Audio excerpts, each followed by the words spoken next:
Excuse me, anong oras na? Wala ka ba dalang cellphone?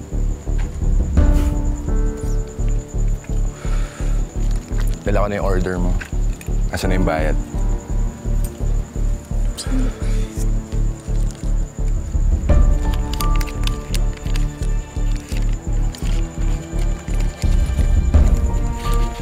Attorney Gracie Evangelista.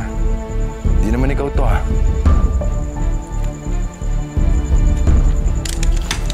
Phil? Grace? Teka. Phil, sandali. Sandali, may gusto lang kaming itanong. Umuwi na kayo, Grace. Huwag na ako yung damay sa gulong to.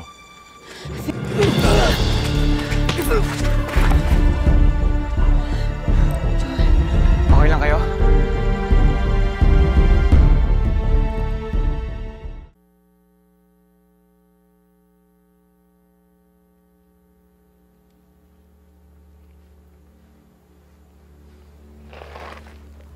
Ano to?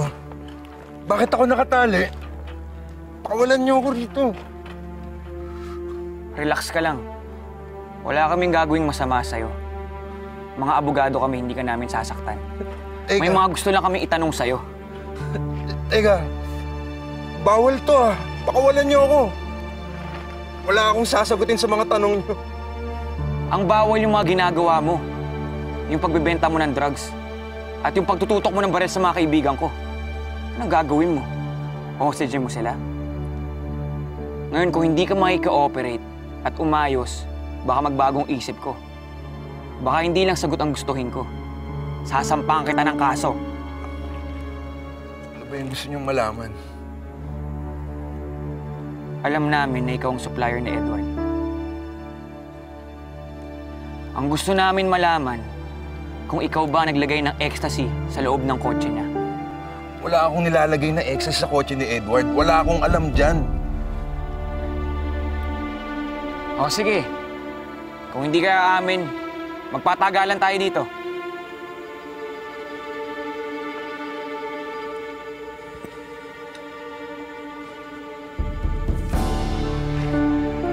Tama si Phil.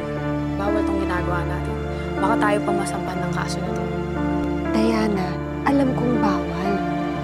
Pero alam na naman, patakasin natin siya nang hindi man lang tayo nagtatanong. Kailangan kong malaman kung anong nangyari kay Edward. Sigurado akong may alam siya.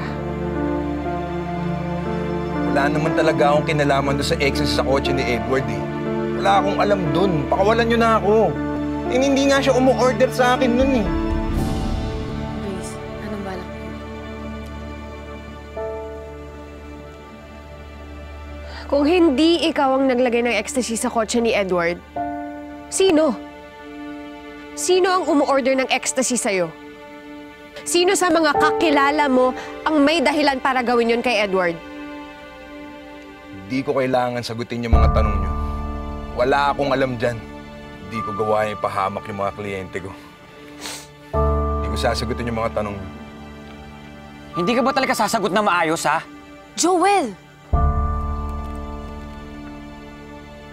Imposibleng wala kang alam. Nung pumutok ang balita, umalis ka, lumipat ka ng bahay. Nung nalaman mo na ako ang kaharap mo, gusto mong tumakas. Masyado ka namang takot. Meron kang tinatago. Meron kang pinoprotektahan. Eh wala naman talaga akong alam dyan sa ecstasy na yan, eh. Kung ayaw niyong maniwala, bahala kayo. Magmatigasan tayo rito. Alam mo, Phil, kaya ka lang naman namin kinakausap dahil akala namin may maitutulong ka sa amin. Eh, kung wala naman pala kami mapapala sa'yo, edi... Paano? I-forward na namin yung pangalan mo sa mga polis? Kami kasi, pangalan lang ang kailangan namin sa'yo. Yung mga polis, ewan ko na lang kung anong kailangan nilang gawin sa'yo.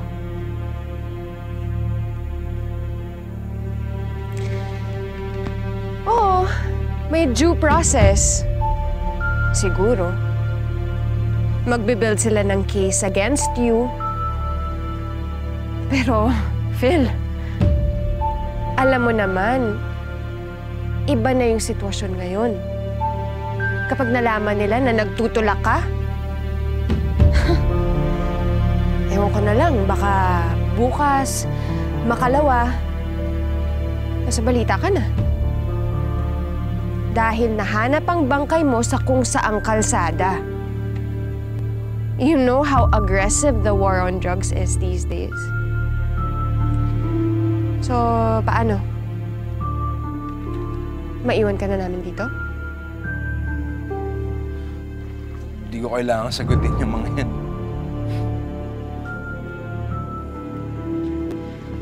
Okay. Sige. Good luck na lang, Phil. Kasi kung kami nga natuntun ka, paano pa yung mga pulis? Paano pa yung mga vigilante? Wag! Huwag niyo ako sumbong sa pulis. Ayoko pang mamatay. Let's go, Joel. Diana? Oo na! Hindi naman, wala naman talaga akong kinalaman doon sa ecstasy na yun eh. Pero yung OC, kumukuha siya sa akin. Yun yung sinabi ni William na ibigay ko sa kanya. Si William? Oo. Oo, siya. Siya yung nagsabi sa akin, bentahan ko si Edward. Pero OC lang yung in-order niya sa akin. Yan sa ecstasy na yan, wala akong kinalaman dyan.